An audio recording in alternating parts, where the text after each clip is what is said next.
Are you beating yourself up today for something? Do you feel a little less than? Did you screw up today, yesterday? Or maybe you're reliving a past mistake, one that was done decades ago, and you just haven't been able to let go of it. And it's creating an obstacle in your life. It's preventing you from moving forward. So what do? How do you handle it? Do you try and forget it? Do you have a glass of wine? A piece of cake? Do you sleep more? Let me give you another option. Today, I'd like to read you an excerpt from my book, Miss to Bitch to Man, which is available on my website, rjhesselgesser.com. We've talked about what not to do, but what can you do when you feel like the walls are caving in and you can't blame anything or anyone else? A tornado didn't happen. A flood didn't come through. You erred. You screwed up. You made a mistake. You started something and you didn't finish it. You didn't excel. You didn't come in first. You turned left instead of right, and here you are. You failed. So what should you do now? I can tell you what worked for me and what has worked for many of my clients, but there is a warning. It's probably the last thing you want to do and the opposite of what you've always done. But what at this point have you got to lose? Okay, so now you've done it. You are knee deep in the mud. You've stepped in it. Your first instinct is to find the easiest and least messy way out. But that's not what you should do. What I want you to do is sit down, let it ooze up around you, and make you uncomfortable. I mentioned that I encouraged Marie to meditate. I think most of us look at meditation without understanding it very well. If you picture someone meditating, do you visualize them sitting Indian style on a floor in a white robe surrounded by a fog of incense? Do you picture an extremely spiritual, evolved practitioner of the mind whose gifts you will never be able to aspire to?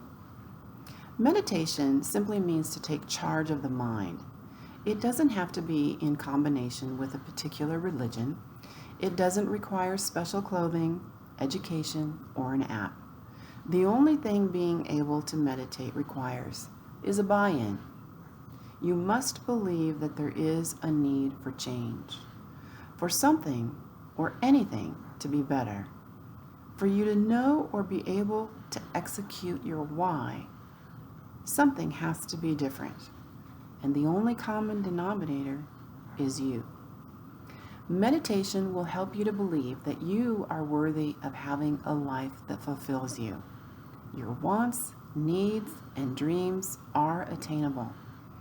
If you don't already, you will learn to believe that you have more control over what happens to you than you've given yourself credit for. You have to believe that if you want different results, you must do something different than what you've always done. Doing anything well requires dedication, practice, consistency, and tenacity.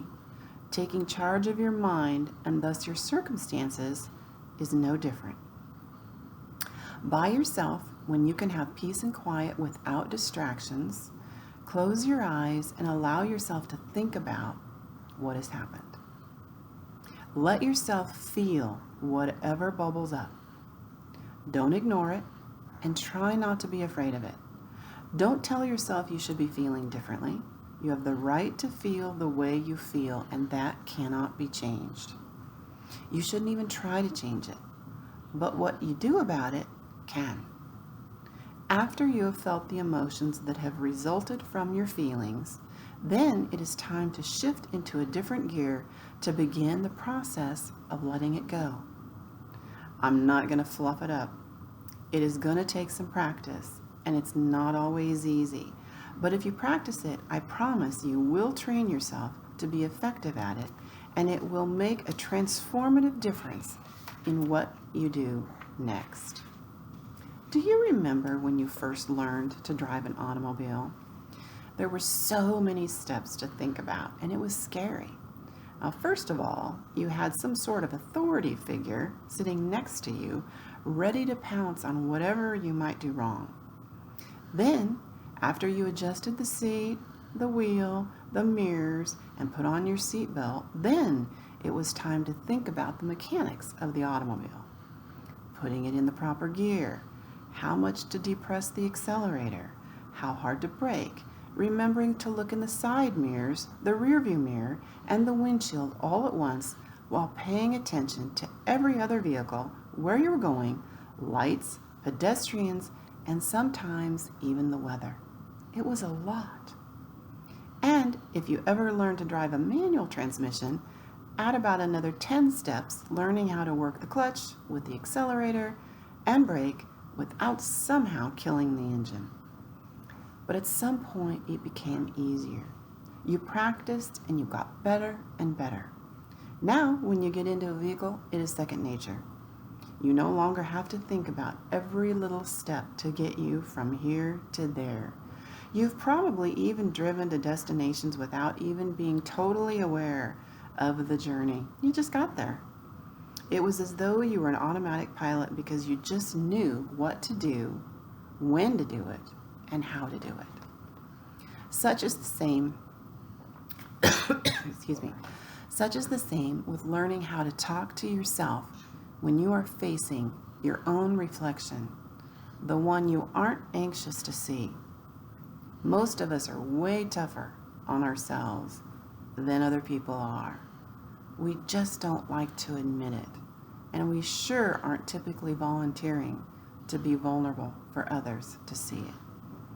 When you fail, when you err, make a mistake, hurt someone, or disappoint yourself, the process is the same.